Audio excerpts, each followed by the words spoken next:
അന്തസ്സും അഭിമാനവും നിലയും വിലയും എന്തെങ്കിലും നീ ഓർത്തു. ഞാനിനി എന്റെ കൂട്ടുകാരികളുടെ മുഖത്ത് എങ്ങനെ നോക്കും? എടീ, എന്തായാലും കരിങ്കല്ലിൽ പോലെ നിൽക്കുന്നത്? വാ ഒന്ന് പറ, നിനക്കും അവനും തമ്മിൽ എന്താ ബന്ധം? മമ്മി വെറുതെ തുള്ളിച്ചാടണ്ട.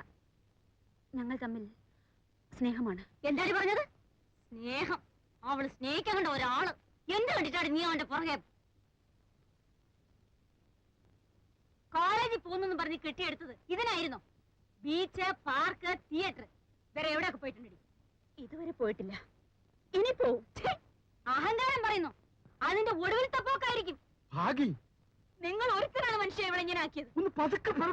ഏതോ സർക്കാർ ഓഫീസിലെ പീറ ക്ലർക്കുമായി അരുമമൊക്കെ ശൃംഗരിച്ച് നടക്കാം. അത് ഞാൻ പറയുന്നതാണ് കുറ്റം അല്ലേ? ഞാൻ പോകാം.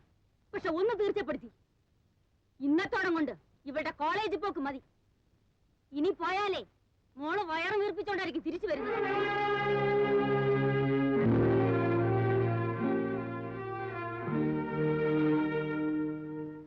മോളെ,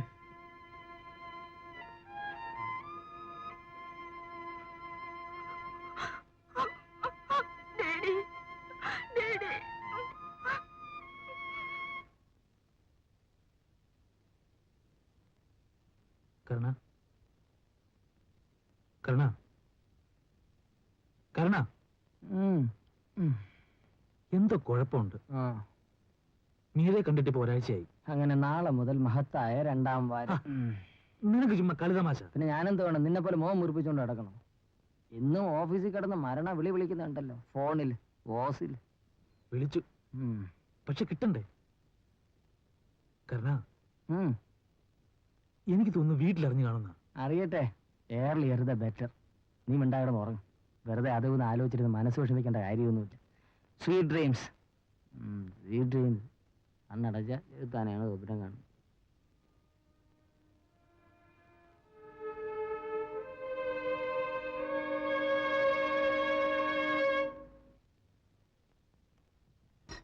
ഇത്രയേ ഉള്ളൂ? ആന്റിയുടെ ടെലഗ്രാം കിട്ടിയപ്പോ ഞാൻ മറ്റെന്തോ ആയിരിക്കുമെന്നാ കരുതിയത്. സില്ലി, നിനക്ക് എന്ത് നിസ്സാരമാണ്? ഞാനും നിന്റെ അങ്കിളും കൂടി ഇവിടെ കിടന്ന് അനുഭവിക്കുന്ന മനോവിഷമം നിനക്ക് വല്ലതും അറിയാമോ? അയ്യോ, ആന്റി ഇങ്ങനെ ഒരു ശുദ്ധകരിക്കാരിയായിപ്പോയല്ലോ. കാലം മാറിപ്പോയ ആന്റി. ആണും പെണ്ണും കൂടി ഒന്ന് മിണ്ടിപ്പോയാൽ ആകാശം ഇടിഞ്ഞു വീഴുവോ? എനിക്കിതൊക്കെ കണ്ടാലും കേട്ടാലും സഹിക്കില്ല എന്റെ ബേബി മോനെ. കുഞ്ഞായിരിക്കും മുതൽ എനിക്ക് മീരക്കുട്ടിയെ നന്നായിട്ടറിയാം. അവൾ ഇത്ര ഏടാകൂടത്തിലൊന്നും ഞാൻ ചാടില്ല, തീർച്ച. അങ്ങനെ പറഞ്ഞു കൊടുക്ക ബേബി. ഇത് കേൾക്കുമ്പോഴാണ് എനിക്ക് ഏതോ സർക്കാർ ഓഫീസിൽ പേനയും കുത്തിപ്പിടിച്ചിരിക്കുന്ന ഒരുത്തൻ. അവന്റെ ജാതി എന്ത്, അന്തസ് എന്ത്, കുടുംബം എന്ത്? ഒരു പെറ്റമ്മയുടെ ദുഃഖം നിനക്കറിയില്ല ബേബി മോനെ. രാവും പകലും ആദര സേവനം ചെയ്യുന്ന സാമൂഹ്യ പ്രവർത്തകയായ ആന്റി, രാഷ്ട്രീയ സേവകനാകാൻ കച്ചകെട്ടിയിരിക്കുന്ന അങ്കിൾ, നിങ്ങൾ ഇങ്ങനെയൊക്കെ പറയാൻ തുടങ്ങിയാൽ. നീ എന്തോന്നാ പറയുന്നത് ബേബി? ആദർശമൊക്കെ പ്രസംഗിച്ച് നടക്കാനേ കൊള്ളാവൂ, സ്വന്തം ജീവിതത്തിൽ ഒക്കില്ല. അങ്ങനെ വരട്ടെ. അതെന്നെ, അവൾ കൊച്ചു പെണ്ണല്ലേ? അല്ലല്ല, മീരക്കുട്ടി എവിടെ? അവളില്ലാത്ത എന്തോ ഒരു ഡിന്നർ. അങ്ങനെ അല്ലല്ലോ ഇവിടുത്തെ പതിവ്. ഇതാ കണ്ടോ, ശരത്ത് പോലും ഒന്നും കഴിച്ചിട്ടില്ല. ആന്റി അവളെ വിളിച്ചേ. അല്ല വേണ്ട, ഞാൻ വിളിക്കാം. മീരക്കുട്ടി, മീരക്കുട്ടി. മീരയുടെ മനസ്സ് എനിക്ക് നന്നായിട്ടറിയാം. പക്ഷേ നീ പറയുന്ന കൃഷ്ണൻകുട്ടിയെ എനിക്കറിയില്ലല്ലോ. എന്റെ മനസ്സിനേക്കാളും നല്ലതാണ്. അത് മതി, ഇനി ഒന്നും എനിക്ക് പറയാനില്ല. ഒരു കാര്യം ഒഴിച്ച്, 2 കൊല്ലം കൂടി കഴിയട്ടെ. അത് കഴിയുമ്പോ മീരക്കുട്ടി ഡിഗ്രി എടുക്കുമല്ലോ. എന്നിട്ട് മതി എന്തും. അതുവരെ ഇങ്ങനെ പോട്ടെ, തഞ്ചമായി നിന്നാ മതി. വേണമെങ്കിൽ ഞാൻ കൃഷ്ണൻകുട്ടിയെ കണ്ട് സംസാരിക്കാം. വേണ്ട ബേബി ചേട്ടാ, എന്റെ പേടി അതല്ല. മമ്മിയും ഡാഡിയും. നിന്റെ മമ്മിയും ഡാഡിയെയും എനിക്കറിയാം. അങ്കിളിന് പണം മതി, ആന്റിക്ക് പൊങ്ങച്ചം മതി. പണം സേഫിൽ അട്ടിയട്ടിയെ അടുക്കി വെച്ചിരിക്കുന്ന നോട്ടുകെട്ടുകൾ കൊണ്ട്, ബാങ്ക് അക്കൗണ്ടിൽ പെരുകി വരുന്ന തുകയുടെ കണക്കുകൊണ്ട് ആർക്കെന്ത് ഗുണം? ഫോറിൻ വേഷവും കള്ളപ്പണത്തിന്റെ പൊങ്ങച്ചവുമായി നാട് നന്നാക്കാൻ ഇറങ്ങിയിരിക്കുന്ന കുറെ കൊച്ചമ്മമാർ. ഹിപ്പോക്രസി, വെറും ഹിപ്പോക്രസി. എനിക്കതൊന്നും വേണ്ട ബേബി ചേട്ടാ. 2 കൊല്ലം മമ്മിയുടെ ആട്ടും തുപ്പുമേറ്റ് ഞാൻ എങ്ങനെ ഇവിടെ കഴിയും?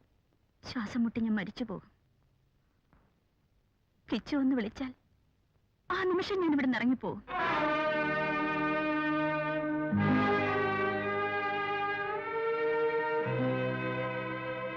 8 10 വർഷം മുമ്പ് നിന്നെപ്പോലെ ധൈര്യം കാട്ടാൻ അവൾക്ക് കഴിഞ്ഞിരുന്നെങ്കിൽ. ഓ, അല്ലെങ്കിൽ വേണ്ട, അതെന്റെ മനസ്സിൽ തന്നെ കിടക്കട്ടെ. എന്തു വന്നാലും ബേബിച്ചേട്ടൻ നിങ്ങളുടെ കൂടെ ഉണ്ടാവും.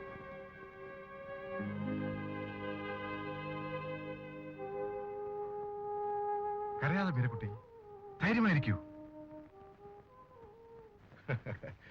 ഒന്നാമത് എനിക്ക് ലീവില്ല, രണ്ടാമത് ഞാൻ നിൽക്കേണ്ട ഒരു കാര്യമില്ല.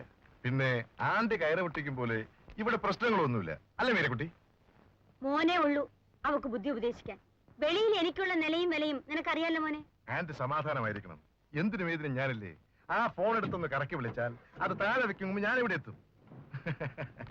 Bye bye.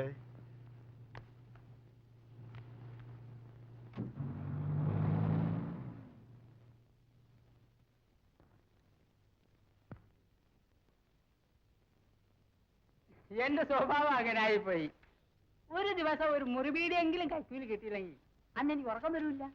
ഇന്ന് ഇന്റർവെല്ലായല്ലോ. ശ്രീപത്മനാഭൻ സഹായിച്ച് ആരെങ്കിലും വൈകുന്നേരം ഒന്നും ചാടാതിരിക്കൂല. തന്നെ പോലുള്ളവരാണ് സർവീസിന് ദുഷ്പേര് വരുത്തി വെക്കുന്നത്. മന്ത്രിക്ക് വാങ്ങാം, MLA-ക്ക് വാങ്ങാം, വലിയ ഉദ്യോഗസ്ഥന്മാർക്ക് എല്ലാവർക്കും വാങ്ങാം. അതിനൊന്നും ആർക്കും ഒരു കുഴപ്പവും ഇല്ല. ഇനി അറ്റത്തെ പ്യൂണോ വാച്ചറോ ഒരു നേരത്തെ വെള്ളം കുടിക്കാൻ വല്ല മാറ്റാലേ ഉള്ളൂ കുറ്റം. കൈക്കൂലി ആര് വാങ്ങിച്ചാലും തെറ്റാണ്. അത്രയ്ക്ക് പ്രാരാബ്ദമുണ്ട് സാറേ വീട്ടില്. ഇത് കണ്ടില്ലേ, ഉണ്ണണം, സിനിമ കാണണം, ഉറങ്ങണം.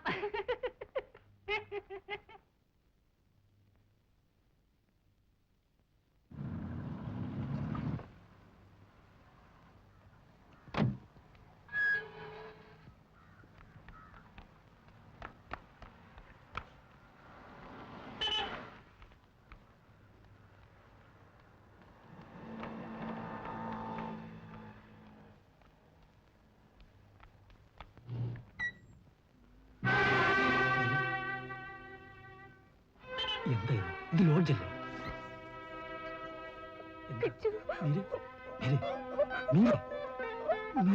എന്ത് പറ്റി? നമുക്ക് പുറത്തേക്ക് പോകാം. കിച്ചൊന്ന് മൂളിയാൽ മതി, എല്ലാം വിട്ടെറിഞ്ഞ് ഞാൻ ഇറങ്ങി വരാം. ഏത് സമയത്തും എവിടേക്കും. എവിടേക്കുമല്ല, എന്റെ വീട്ടിലേക്ക്. അല്ല, നമ്മുടെ വീട്ടിലേക്ക്. പക്ഷേ എനിക്കില്ലാത്ത പേടി എന്തിനാണ് കിച്ചുവിന്? അതല്ല മീരെ, എനിക്ക് ജീവിതത്തെ പേടിയില്ല, എന്നെ തന്നെയാണ്. എന്നെ സ്നേഹിക്കുന്ന ആളോട് ശരി ചെയ്യാൻ കഴിയുമോ എന്നുള്ള പേടി. എന്നെ ഓർത്ത് കിച്ചു വിഷമിക്കരുതെന്ന് പറയാനാണ് ആരും അറിയാതെ ഞാൻ ഓടിയെത്തിയത്. ഇനി തിരിച്ചു ചെല്ലുമ്പോ അതപ്പോഴല്ലേ. ഇപ്പോൾ തൊട്ടടുത്ത് എന്റെ കിച്ചുണ്ട്. ദാ കൈ നീട്ടിയാൽ എനിക്ക് എന്റെ കിച്ചുവിനെ കെട്ടിപ്പിടിക്കാം.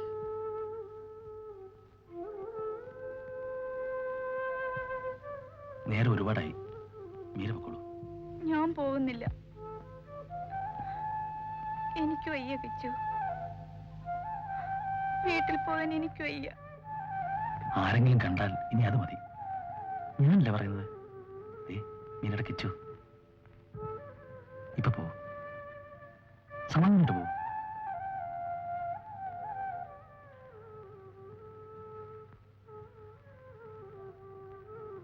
എവിടെയായിരുന്നു ഇതുവരെ?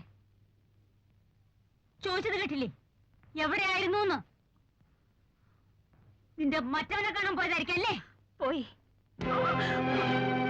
അവനോ താടി പോയാ നീ പോടി. നീ പോവോന്ന്? പോകും. പോകും. പോകും. നീ പോകും. പോകും.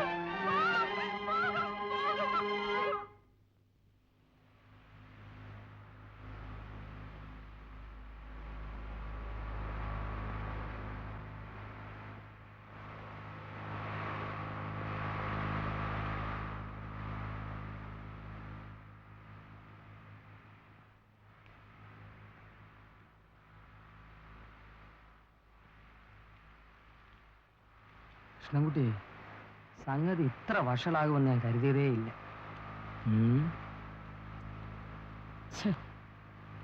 ആലോചിക്കും തോറും ഉലുമാല് കൂടിക്കൂടി വരുന്നതേ ഉള്ളൂ. എന്തായാലും ഇതിന്റെ പോകുമ്പോൾ കണ്ടു തീരൂ. ആഹാ, എന്നാ ഒരു കാര്യം ചെയ്യ്, നാട്ടു നടപ്പനുസരിച്ച് 4-5 പേരെ കൂട്ടിക്കൊണ്ടുവന്ന് ആ കൊച്ചിനെ ഞാൻ വിളിച്ചോണ്ടോ പറ്റുമോ? ചുമ്മാ വിവരക്കേട് പറയാകരണ. ഞാൻ ചെന്ന് വിളിക്കാൻ താമസം ഇനി ഇറക്കി വിടാൻ. നമ്മുടെ സ്ഥിതി എന്ത്, അവരുടെ സ്ഥിതി എന്ത്? പൊന്നെ പോറ്റിയെ എന്നൊക്കെ പറഞ്ഞ് പുറകെ നടക്കുമ്പോ ആലോചിക്കണമായിരുന്നു ഇതൊക്കെ. അവനവന്റെ നില മറന്ന് പ്രേമിക്കാൻ നടന്നാൽ